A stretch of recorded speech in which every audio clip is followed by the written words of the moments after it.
हमारी जनाबाई, महाराष्ट्र की परम भक्ता श्री जनाबाई, नामदेव जी के यहाँ सब सेवा करती थी। नामदेव जी के घर में भोजन बनाना, पोंछा लगाना, कपड़े धोना और रात्रि में चक्की पीसना, सब कार्य करती थी जनाबाई।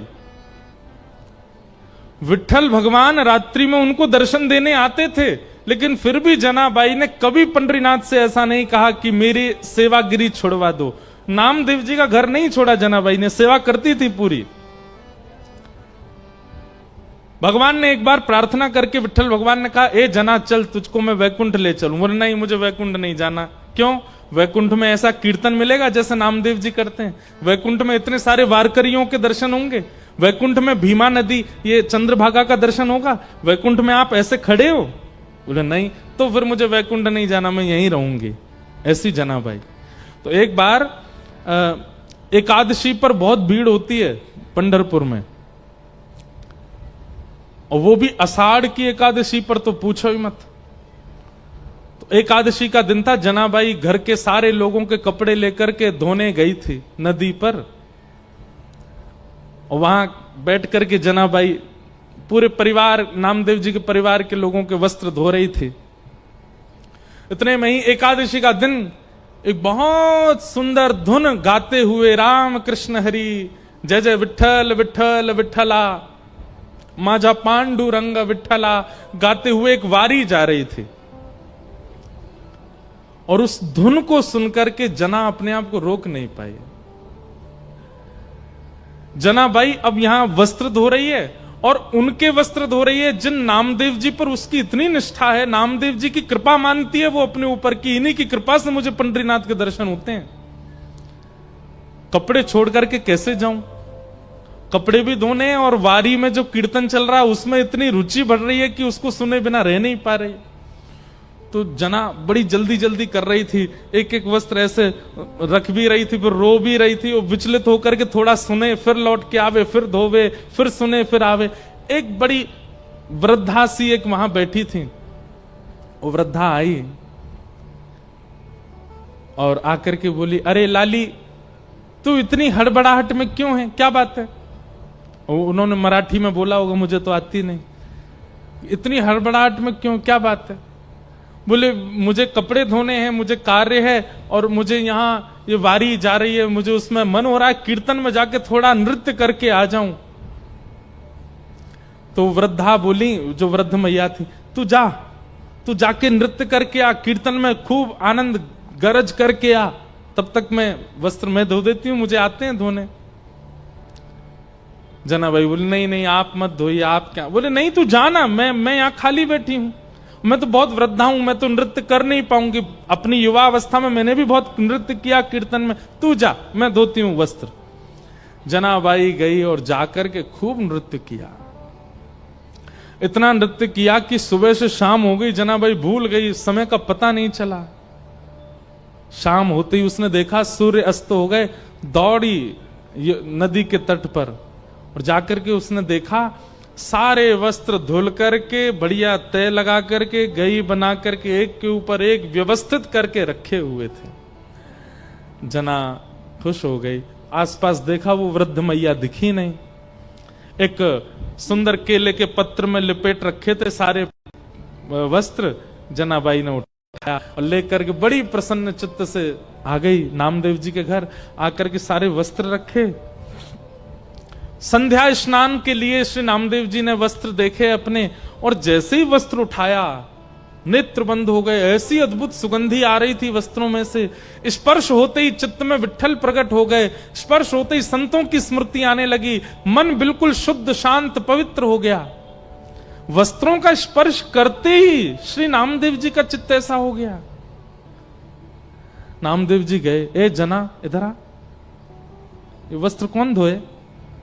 जनाबाई बोली, मैंने धोए। सच बता, किसने धोए? आज तूने नहीं धोए, तू रोज धोती है, पर आज किसी और ने स्पर्श किया वस्त्रों को। तो जनाबाई भी आश्चर्य में पड़ गई, इनको कैसे पता? तो जनाबाई बोली, एक वृद्ध मैया थी, मैं तो कीर्तन कि धुन सुनकर के रोक नहीं पाई स्वयं को, मेरा बार बार मन विचलित हो रहा था। तो वो मैया ने आकर के मुझसे कहा कि मैं धो देती हूं, तू कीर्तन में चली जा। मैं तो कीर्तन में चली गई, वो वस्त्र धो करके सुखा के गई लगा के, और बिल्कुल लपेट के धर के गई, तो मैं उठा लाई। नामदेव जी के नेत्र सजल हो गए। जनाबाई, ये किसी सामान्य के हाथ के स्पर्श से धुले नहीं है। आज सुबह मैं मंदिर गया था और श्री विट्ठल भगवान के चरणों में जब मैंने प्रणाम किया, जिस कस्तूरी की सुगंध विट्ठल से आ रही थी, वही सुगंध इन वस्त्रों से आ रही है। वस्त्र धोने कोई वृद्धा नहीं, साक्षात विट्ठल आए थे। क्योंकि तेरी कीर्तन में रुचि थी, इसलिए स्वयं विट्ठल आए थे और आकर के धो के गए। जनाबाई रुदन करने लगी, नेत्र सजल हो गए। और पता जना क्या सोचने लगी मन में, मैं कितनी भाग्यशाली हूं कि मैं नामदेव के यहां रहती हूं। सौभाग्य ये नहीं कि पंडरीनाथ ने अपने हाथ से वस्त्र धोए, सौभाग्य इन वस्त्रों का ये है कि ये नामदेव के घर के वस्त्र हैं। इनको ठाकुर जी भी धोने में लज्जा नहीं करते हैं। ये नामदेव जैसे संत के घर के वस्त्र। भैया ऐसा प्रेम करना है ठाकुर जी ते, ऐसी भक्ति करनी है कि ठाकुर जी अपनी ठकुराई भूलें। उन्हें ये याद क्यों रहता है कि वे ठाकुर जी हैं। प्रेम जहां पर अद्भुत किया जाता है, वहां पर व्यक्ति भूल जाता है कि वो कौन है।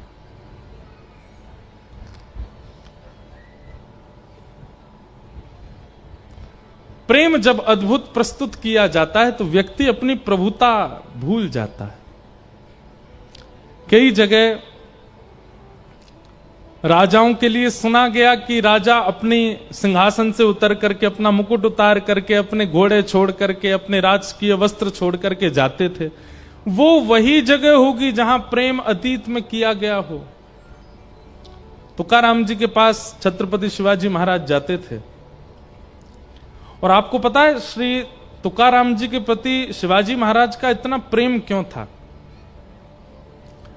उनके अभंग सुनते थे छत्रपति शिवाजी महाराज, तो अभंग सुनकर के, जो अभंग में शब्द होते थे, उनको सुनकर के जहां बैठे होते थे रणभूमि में, रात में बैठे बैठे पूरी प्रजा तो दूसरे दिन का निर्णय कर रही है, कैसे युद्ध होगा, क्या होगा, मुगलों को कैसे परास्त करना है। पर श्री शिवाजी महाराज पूरे दिन का सिर में इतना भार होता था, तो रात्रि बैठ करके श्री तुकाराम जी का अभंग पढ़ते थे।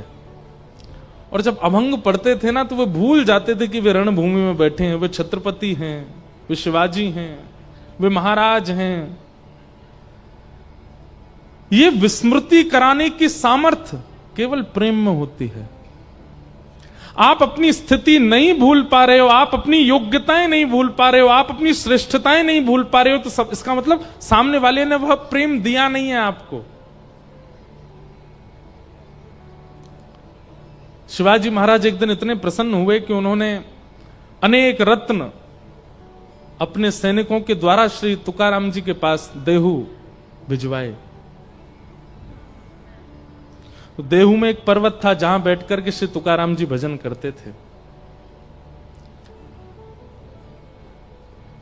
आज भी शिवाजी महाराज का नाम ले लिया जाता है तो रोंगटे खड़े होते हैं। उस समय जब शिवाजी महाराज थे तब उनका कोई नाम ले लेता था तो क्या स्थिति होती होगी। और उस समय पूरे देहू में हल्ला हो गया, क्यों? छत्रपति शिवाजी महाराज के सैनिक आए हैं और रत्न संदूकों में भर भर के लेके आए हैं। कहां जा रहे हैं? तुकाराम जी महाराज के पास। श्री तुकाराम जी महाराज के पास गए। तुकाराम जी बोले, कहां से आए? बोले, हम छत्रपति शिवाजी महाराज ने हमको भेजा है और ये सब धन आपके लिए भेजा है। उन्हें पता चला था कि आपकी पूर्व पत्नी और बच्चे की मृत्यु अकाल के कारण हुई। इतना धन का अभाव आपने अपने जीवन में देखा, तो हमारे महाराज के मन में आया कि आपका अभंग वो सुनते हैं, पढ़ते हैं, तो उन्होंने ये सब आपके लिए भेजा, आप स्वीकार करें। तुकाराम जी महाराज ने कितना सुंदर उत्तर दिया। बोले, जिसको कृष्ण रत्न मिल गया हो उसको अन्य रत्नों में रुचि नहीं होती है। आप इतने सारे रत्न उसको दीजिए जिसको इस रत्न की इच्छा हो, पर मुझे तो मेरे विट्ठल रत्न मिल चुके हैं। मुझे तो एक ऐसा नील रत्न मिला है, उस रत्न के बाद मुझे किसी रत्न की इच्छा नहीं है। मैं शिवाजी महाराज के द्वारा भेजे गए इन सब रत्नों को सिर से लगाता हूं, सबको प्रणम्य मानता हूं, पर वस्तु उसको दी जाए जिसको उसकी आवश्यकता हो। मुझे आवश्यकता नहीं है। मेरे पास मेरे ठाकुर जी हैं, उनका प्रेम मेरे चित्त में है, मैं उसी में परिपूर्ण हूं। सैनिक बोले कि कहीं शिवाजी महाराज हमसे नाराज हो गए तो हम क्यों ले आए वापस। बोले आप मेरा उत्तर उनको सुना दीजिएगा। और शिवाजी महाराज ने जब ये उत्तर सुना ना, भाई बोलना बड़ी बात है, पर स्थिति में, बिगड़ी हुई स्थिति में बोलना एक विशेष बात है। तुकाराम जी के पास में इतनी संपत्ति, इतना धन वैभव नहीं है, तब भी वो ठुकरा रहे हैं।